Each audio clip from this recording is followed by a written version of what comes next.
Na primavera de 2019, numa cidade pequena perto de Goiânia, eu e mais 4 vizinhos ateamos fogo numa capelinha de Nossa Senhora Aparecida no meio da madrugada. De manhã, fomos até a propriedade ver o resultado.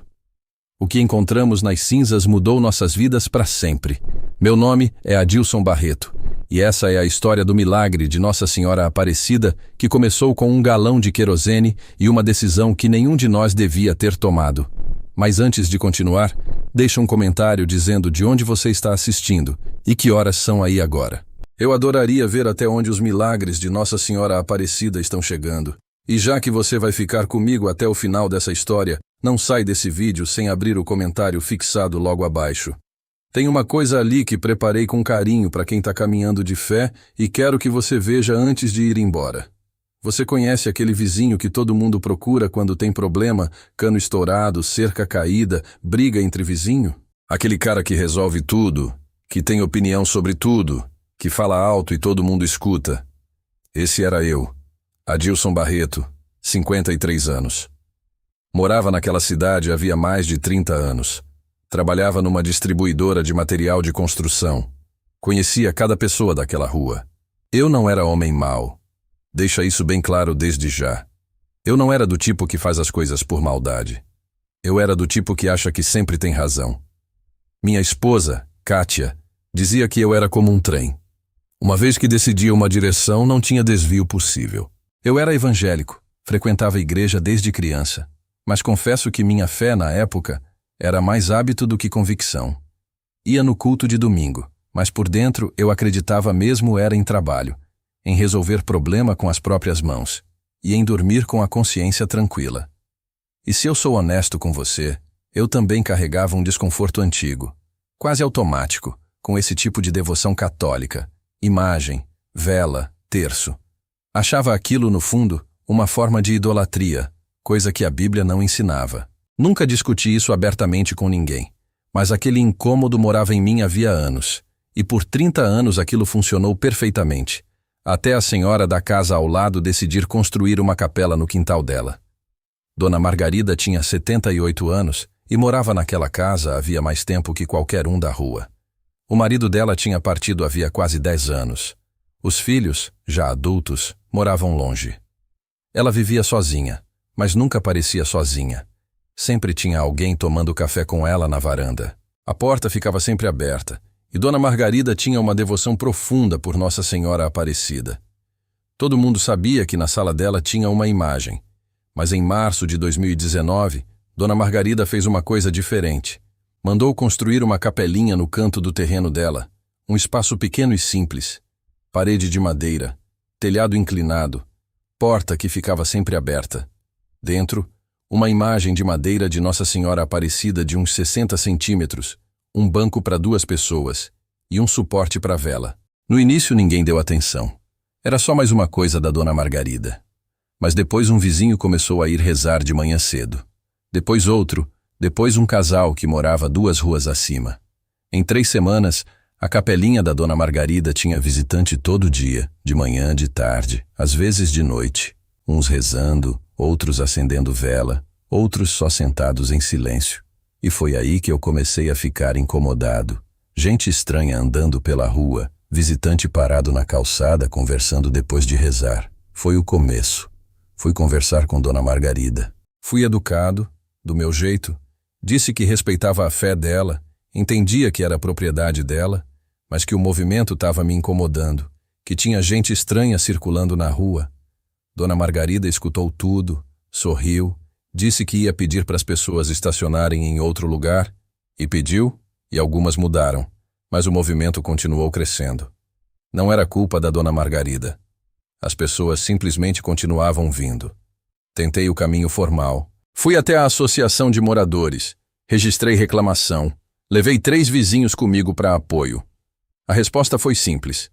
Dona Margarida estava dentro do direito dela. A propriedade era dela. A capela ficava dentro dos limites do terreno.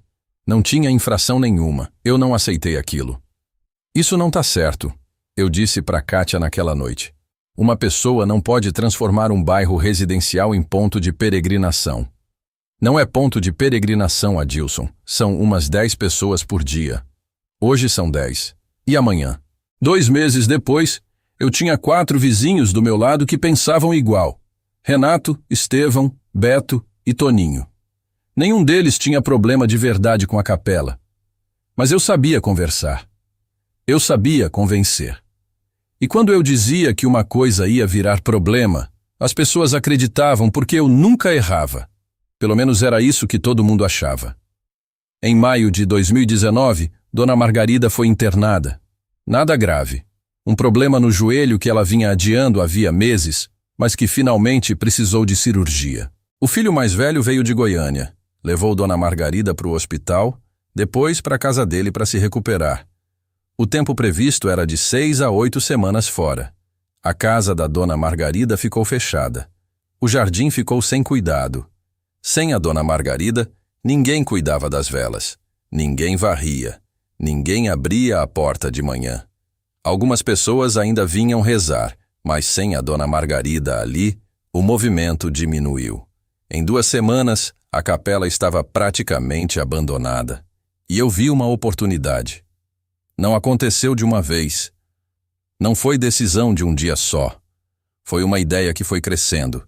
Primeiro como pensamento, depois como plano. A primeira vez que eu mencionei aquilo foi num churrasco na casa do Renato, num sábado à tarde. Vocês sabem que quando a Dona Margarida voltar, isso vai recomeçar, né? Eu disse. Mais gente, mais carro, mais confusão. E da próxima vez vai ser pior. E o que você sugere? Renato perguntou. Eu, naquele momento, só deixei a pergunta no ar. A segunda conversa foi na garagem do Estevão, uma semana depois. Dessa vez, eu fui mais direto.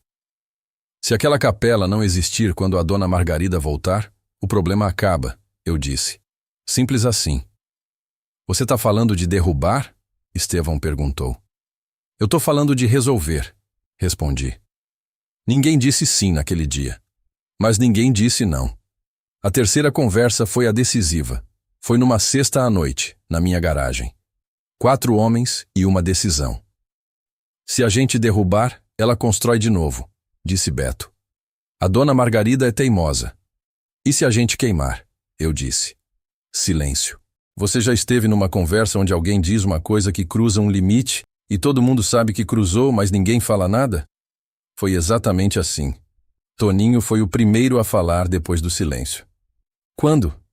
Amanhã à noite, eu respondi. 2 da manhã, a rua inteira vai estar dormindo. Você já parou para pensar como decisão que muda tudo pode acontecer em segundos? 4 homens numa garagem. Uma frase e pronto. Sábado, 2h15 da madrugada. Estava quente, mesmo de madrugada. Aquele calor que gruda na pele. Sem vento, ninguém na rua, todas as luzes das casas apagadas.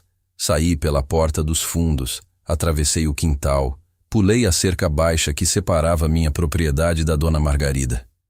Renato já estava lá. Estevão chegou 1 minuto depois. Beto e Toninho vieram da rua, por trás. Ninguém disse nada. Eu tinha trazido 1 galão de querosene, derramado na base da madeira, nos cantos, no banco. O cheiro forte de querosene se espalhou pelo ar parado da noite. Acendi o fósforo. A madeira velha pegou fogo rápido, mais rápido do que qualquer um de nós esperava. A capela era pequena e a madeira seca consumiu tudo em minutos. Quando as chamas diminuíram, só restaram brasa. O fogo não durou tempo suficiente para acordar a vizinhança. Vamos, eu disse. Os 5 saíram, cada um para o seu lado, sem olhar para trás. Fui para dentro, tomei banho e fui deitar. Kátia dormia, não acordou. Fiquei de costas olhando para o teto. Meu coração ainda batia rápido, mas minha cabeça estava estranhamente calma. Estava feito. O problema estava resolvido. De manhã, ia ter só cinza. Fechei os olhos e dormi. Dormi a noite inteira. Como quem acha que fez a coisa certa. Domingo de manhã, 6h40. Acordei com o despertador, fiz café, comi uma torrada. A rotina de todo domingo. Depois fui até o quintal e olhei por cima da cerca. A capela não existia mais. O que restava era um retângulo escuro no chão. Cinza, pedaço de telhado. O banco tinha virado carvão. Mas tinha alguma coisa no meio de tudo aquilo. Franzi os olhos. Não podia ser. Pulei a cerca, caminhei devagar até o centro dos escombros. A cinza estalava debaixo do meu sapato. E lá estava, a imagem de Nossa Senhora Aparecida, de pé, coberta de cinza, mas intacta. A madeira não tinha queimado, não tinha se deformado. 60 centímetros de uma imagem que devia ter virado carvão junto com tudo ao redor. E não tinha. Fiquei ali, parado, olhando. Tudo ao redor tinha sumido. Tudo. O banco, que ficava a menos de 1 metro da imagem, era cinza. A parede atrás dela era carvão. Mas a imagem estava ali, suja, escura de fuligem, mas intacta. Olhei ao redor. A rua continuava vazia. Ninguém tinha visto. Minha cabeça começou a trabalhar. Material resistente, pensei. Algum tipo de resina, algum tratamento na madeira. Tinha que ter explicação. Tudo tem explicação. Fiquei mais 2 minutos ali, depois voltei para casa. Não toquei na imagem. Não disse nada para Kátia. Tomei outro café e fui assistir televisão. Mas a imagem ficou na minha cabeça o dia inteiro. Segunda de manhã, a rua inteira já sabia. Não quem tinha causado o incêndio. Ninguém suspeitava disso ainda. Mas da capela queimada e da imagem que sobreviveu. Uma vizinha chamada Denise foi a primeira a ver. Estava passeando com o cachorro às 7 da manhã e parou na frente da propriedade da dona Margarida. Viu a cinza, viu a imagem de pé no meio de tudo. Denise ligou para 3 pessoas em 10 minutos. Em 1 hora, tinha vizinho na frente da propriedade da dona Margarida, olhando por cima da cerca. Isso é impossível, Denise disse para uma vizinha. Era madeira pura, tudo queimou, tudo menos ela. Deve ser um material diferente, a vizinha respondeu. É madeira, a dona Margarida me mostrou quando comprou. Madeira maciça. Eu ouvi essa conversa da minha varanda. Estava tomando café, fingindo que não prestava atenção, mas prestava. Cada palavra. Renato apareceu no fim da manhã, estacionou na frente da minha casa e foi direto para a garagem. Eu já estava lá. Você viu? Renato perguntou. Eu vi, respondi. Como isso é possível? Não é impossível. Tem explicação. Sempre tem. Então me dá uma. Eu não respondi. Adilson, a gente jogou querosene naquilo tudo. Eu vi o fogo. Aquela capela queimou completamente. Nada sobrevive a um incêndio desse jeito. Não devia sobrar nada. Eu não sei, Renato. Eu não sou cientista. Você também não é burro. E você sabe que isso não faz sentido. Renato foi embora. Fiquei na garagem o resto da manhã. Não fiz nada. Só sentei ali pensando. Os dias passaram e eu tentei voltar para a rotina. Trabalho, casa, televisão, dormir, tudo igual sempre. Mas o de sempre não era mais o de sempre. Toda manhã, quando eu saía para o trabalho, olhava para a propriedade da dona Margarida. A imagem continuava ali, de pé. Ninguém tinha removido. A imagem simplesmente estava ali, suja de fuligem, no meio da cinza, como se esperasse alguma coisa. E as pessoas continuavam vindo ver. Paravam na calçada, olhavam, faziam o sinal da cruz, iam embora. Alguns tiravam foto. Alguns rezavam ali mesmo na calçada. Mas para mim, cada pessoa que parava era um lembrete. Aquilo estava crescendo. O que devia ter acabado na noite do incêndio estava ficando maior. Mais olhar, mais pergunta, mais comentário na rua. Já reparou como às vezes a gente faz uma coisa achando que vai resolver um problema e a coisa cria 10 problemas novos? Pois é, eu estava aprendendo isso do jeito mais difícil. Na quinta, Beto apareceu na distribuidora onde eu trabalhava. Aquilo nunca tinha acontecido antes. Beto era discreto, reservado. Se ele estava indo no meu trabalho, era porque o assunto era sério. A gente precisa conversar, Beto disse. Não aqui, respondi. Então onde?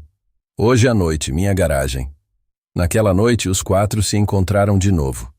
O clima estava completamente diferente. Ninguém sabe de nada, eu disse. Ninguém nos viu. Vai passar. E a imagem? Renato perguntou. A imagem não vai passar. Ela tá lá todo dia, intacta. E eu passo lá todo dia e vejo ela.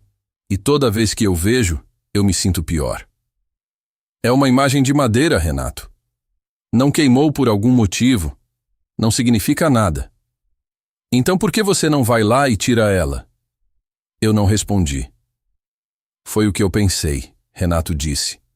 Você também não consegue. A reunião terminou em silêncio. Foram saindo um a um. Mas dessa vez, eu não dormi bem. Não de culpa, de alguma coisa que eu não conseguia definir. Comecei a acordar às 3 da manhã, ia para a cozinha, fazia café, sentava no escuro. Kátia notou na primeira semana. Você não tá dormindo, Kátia disse numa sexta de manhã. Tô sim. Adilson, eu acordo e você não tá na cama toda noite. Insônia. Vai passar. Desde quando você tem insônia? Eu não respondi. Kátia me olhou daquele jeito que ela olha quando sabe que tem alguma coisa errada, mas ela não insistiu. Kátia me conhecia. Sabia que insistir não ajudava. Na distribuidora, comecei a errar pedido. Coisa pequena. Quantidade errada. Endereço trocado. Nada grave. Mas eu nunca errava. O patrão notou. Os colegas notaram. Você tá bem, Adilson? O patrão perguntou numa terça. Tô bem. Não parece. Tô bem, repeti. E o patrão não tocou mais no assunto. Mas eu não estava bem. E a cada dia ficava mais claro que aquilo que eu sentia não ia simplesmente passar. Na terceira semana, Renato foi até minha casa num domingo de manhã. Eu preciso te contar uma coisa, Renato disse. Entra. Não, aqui fora mesmo. Ficamos na varanda. Renato estava diferente, mais cansado, como se estivesse carregando alguma coisa pesada demais. Eu vou contar, Renato disse. Contar o quê? Tudo. Renato, você perdeu o juízo? Não, Adilson. Olha o que a gente fez. A gente queimou a capela de uma senhora de 78 anos. Uma senhora que nunca fez mal para ninguém. A gente resolveu um problema do bairro. Não. A gente fez a pior coisa que 5 homens podiam fazer. Senti meu rosto esquentar. Não de vergonha, de incômodo. Porque quando Renato falava daquele jeito, eu ouvia a verdade. E a verdade doía. Você sabe o que é pior do que alguém te acusar de alguma coisa? É quando a acusação tá certa. Quando cada palavra que a pessoa fala é exatamente o que você sabe que é verdade, mas você não quer admitir. Eu ouvi cada palavra do Renato e senti o peso de todas elas de uma vez. Me dá mais uma semana, eu disse. Uma semana, depois a gente decide junto. Renato me olhou por um bom tempo, depois balançou a cabeça e foi embora. Fiquei na varanda sozinho, olhando para a propriedade da dona Margarida, onde a imagem continuava de pé no meio da cinza. Eu tinha pedido uma semana, mas uma semana para quê? Para resolver como? O problema não era o Renato. O problema não era o Estevão, o Beto ou o Toninho. O problema era aquela imagem que não queimou. O problema era que eu não conseguia parar de pensar nela. E pela primeira vez em 53 anos, eu, Adilson Barreto, não sabia o que fazer. Dona Margarida voltou numa quarta-feira. 4 semanas e meia depois da cirurgia, o filho trouxe ela de carro desde Goiânia. Chegaram por volta das 3 da tarde. Eu estava em casa. Tinha saído mais cedo do trabalho. Do quarto de cima, pela janela, vi o carro estacionar. Vi o filho descer, dar a volta, abrir a porta para Dona Margarida. Vi Dona Margarida descer devagar, o joelho ainda enfaixado. Vi ela olhar para casa, sorrir. Depois vi Dona Margarida olhar para o quintal. O sorriso sumiu. Dona Margarida caminhou devagar até o canto do terreno. O filho foi atrás, tentando segurar ela. Quando ela chegou onde a capela tinha ficado, parou.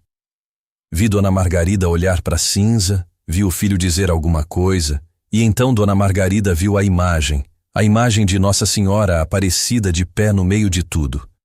Dona Margarida ficou ali olhando por um tempo que pareceu muito longo, e chorou. Aquele choro não tinha raiva, não era tristeza exatamente. Eu não sabia o que era. O filho ajoelhou do lado dela, segurou a mão dela.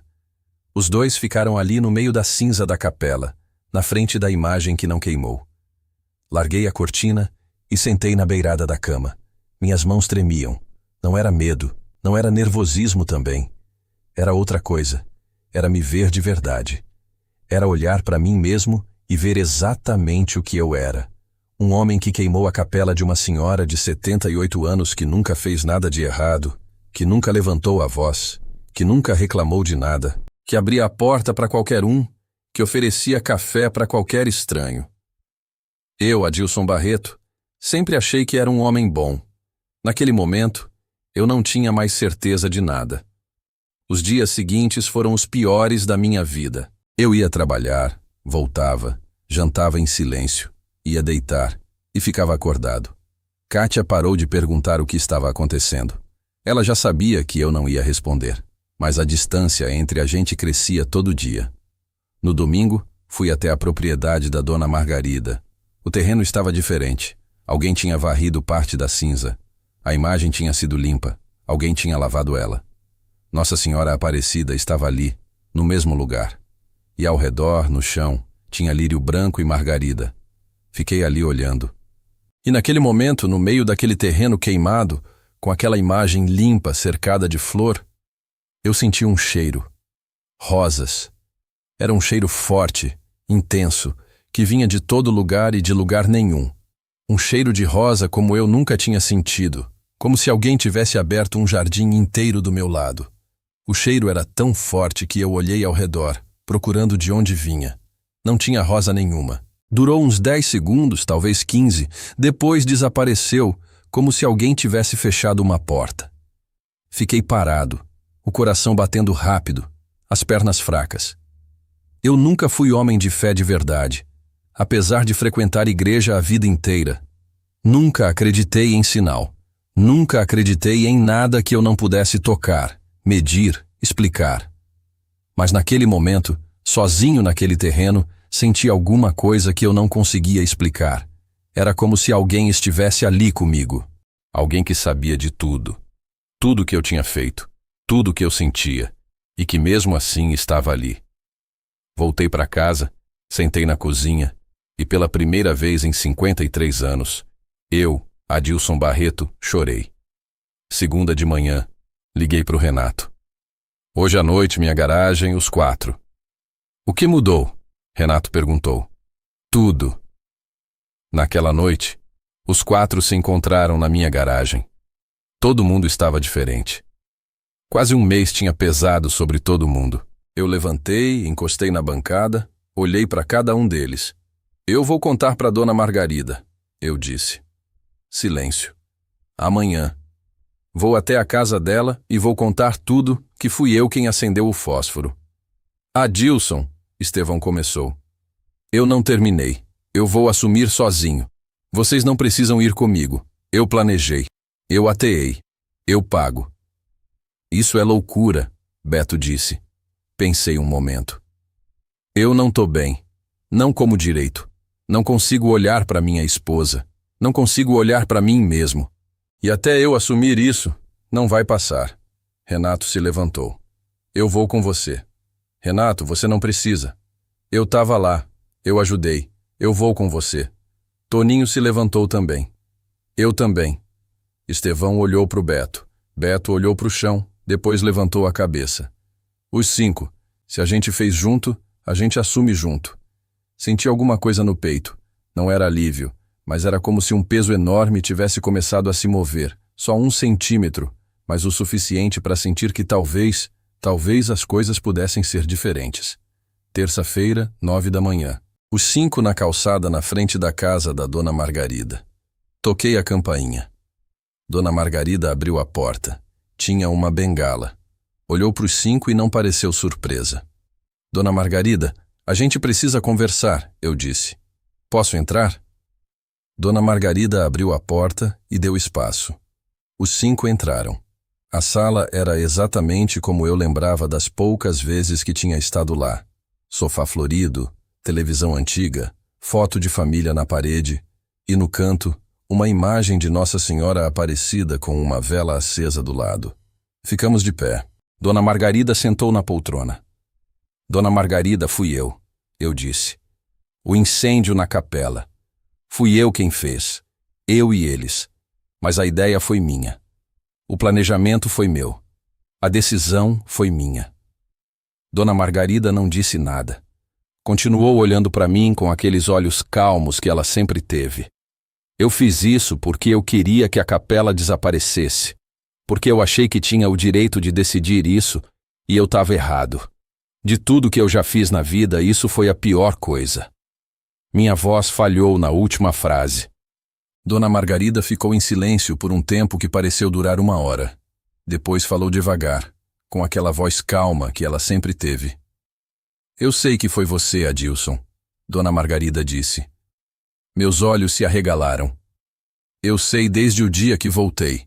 Não precisei ser detetive. Você foi o único que nunca veio me perguntar o que tinha acontecido. Todo mundo veio. Gente que eu mal conheço. Todo mundo veio perguntar se eu estava bem, se eu precisava de alguma coisa. Você não veio. E você mora do lado. Senti o rosto queimar. Mas eu também sei outra coisa, Dona Margarida continuou. Eu sei que você está aqui, que você veio, que você está me contando a verdade olhando nos meus olhos. E isso, Adilson, é a coisa mais difícil que um homem pode fazer. Admitir que errou. Dona Margarida olhou para o Toninho, depois olhou para cada um dos 5. Um por um. Parou em mim.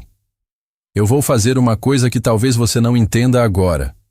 Dona Margarida disse. Eu vou te perdoar. Ninguém disse nada. Não porque o que vocês fizeram foi pequeno. Foi grande. Foi muito grande.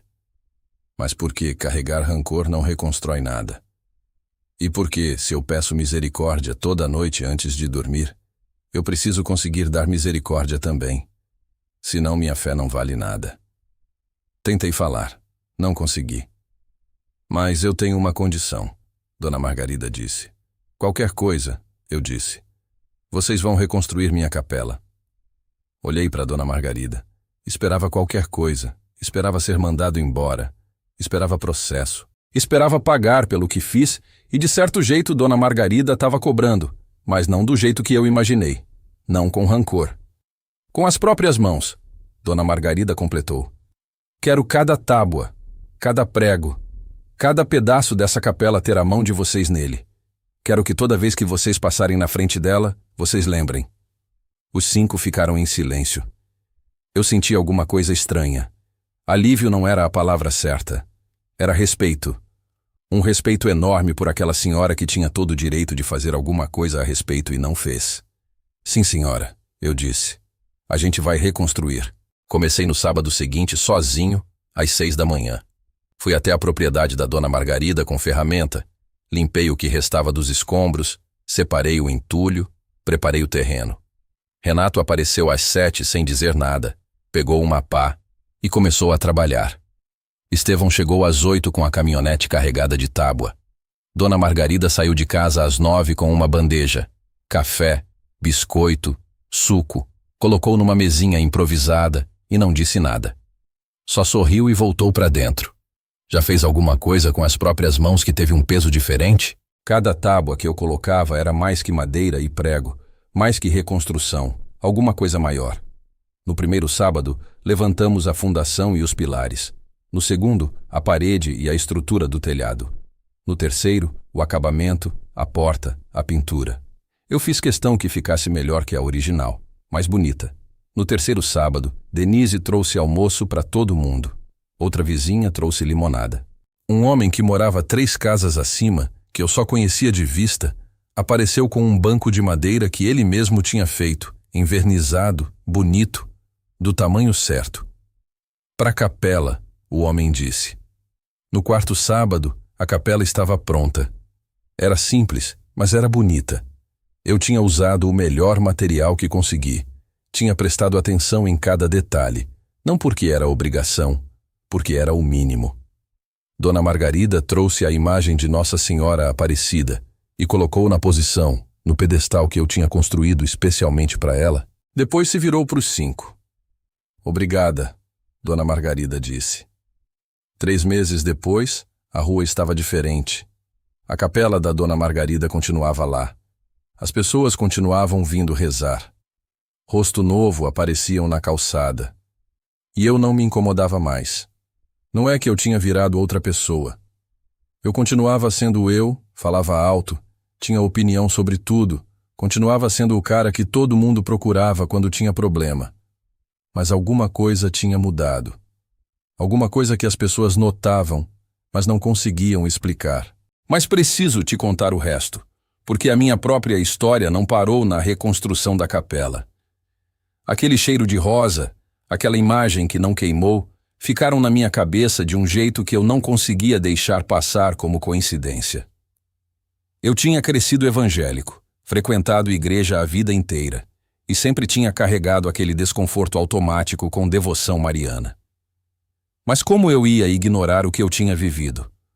Uma imagem de madeira que devia ter virado carvão e não virou. Um perfume de rosa vindo de lugar nenhum, no exato momento em que eu estava sozinho, arrasado pelo que eu tinha feito. Levei aquilo para o meu pastor, tentando entender dentro da fé em que eu tinha vivido a vida inteira. Ele escutou com atenção, mas ficou visivelmente desconfortável quando eu descrevi a imagem intacta, o cheiro de rosa. Disse que eu precisava ter cuidado, que podia ser coincidência vestida de sinal espiritual, que o importante era eu ter pedido perdão para Dona Margarida, sem precisar misturar aquilo com devoção católica. Saí daquela conversa sem paz nenhuma. Eu sabia o que eu tinha visto, sabia o que eu tinha sentido. Não conseguia mais arquivar aquilo como coincidência. Foi a própria Dona Margarida quem sugeriu meses depois, enquanto eu ainda ia até a capela de vez em quando para ajeitar um detalhe ou outro, que eu conversasse com o Padre Bento da paróquia dela só para entender melhor, em vez de ficar tentando encaixar aquela experiência dentro de categoria que não cabia nela. Fui, com relutância e um pouco de vergonha no início, um homem que tinha queimado uma capela sentado na sacristia, pedindo para entender a fé que ele mesmo tinha tentado destruir. O Padre Bento me escutou por mais de 2 horas, sem me interromper nenhuma vez. O relato inteiro, o incêndio, a imagem intacta, o perdão da Dona Margarida, a reconstrução, o cheiro de rosa.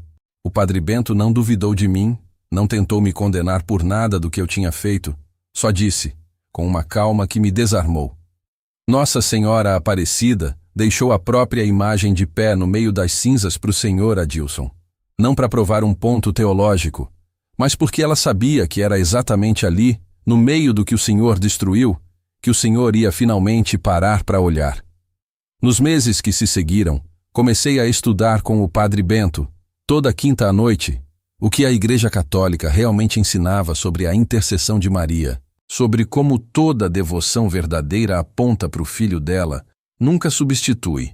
Aprendi sobre a própria história de Nossa Senhora Aparecida, a imagem pequena tirada do rio por 3 pescadores pobres, escura, simples, que sobreviveu ao tempo do mesmo jeito que a imagem da Dona Margarida tinha sobrevivido ao fogo que eu mesmo ateei. Contar isso para Kátia foi mais fácil do que eu esperava, porque ela já tinha visto a mudança em mim mês após mês. Contar para minha própria congregação foi mais difícil.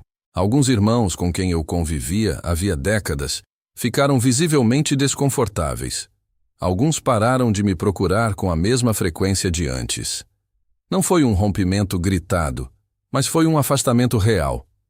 Fui recebido oficialmente na Igreja Católica na Vigília Pascal do ano seguinte, quase 2 anos depois daquela madrugada de sábado, em que acendi um fósforo achando que estava resolvendo um problema de vizinhança. Fui crismado na paróquia do Padre Bento, com Kátia ao meu lado e Dona Margarida no primeiro banco, usando o mesmo terço de sempre, os olhos cheios de lágrima. A mesma senhora que teve todo o direito de me destruir e escolheu, em vez disso, me dar uma capela para reconstruir com as próprias mãos. Hoje, quando eu passo na frente daquela capelinha, e eu passo quase todo dia, porque ainda moro na casa ao lado, eu paro. Só por um instante. E eu realmente olho para a imagem que eu quase destruí, e agora entendo que ela nunca precisou da minha permissão para continuar de pé. Antes de encerrar, quero fazer um convite bem especial. Vem fazer parte da nossa comunidade de oração para Nossa Senhora Aparecida, um espaço de fé e esperança, onde pessoas de vários lugares do mundo compartilham a mesma fé. Se você sentir esse chamado no coração, esse desejo de fazer parte dessa corrente de oração, clica no botão aqui embaixo, se torna membro do canal e vem rezar com a gente. E antes de fechar o vídeo de vez, dá uma última olhadinha no comentário fixado logo abaixo. Preparei aquele link com o mesmo carinho que preparo cada testemunho que trago para você. E se você chegou até aqui, até o fim da história minha e da Dona Margarida, faz uma coisa por mim. Escreve Capela nos comentários, porque foi ali que tudo começou. Eu quero ver quantos corações essa história realmente alcançou. E toda vez que eu ler Capela nos comentários, vou saber que mais uma pessoa acredita que os milagres ainda acontecem. Se essa história te tocou, se inscreve no canal e ativa as notificações. Escreve nos comentários sobre algum milagre que você já testemunhou ou viveu. E compartilha esse vídeo com alguém que precisa renovar a esperança hoje. Que Nossa Senhora Aparecida continue abençoando e protegendo você e sua família. Amém.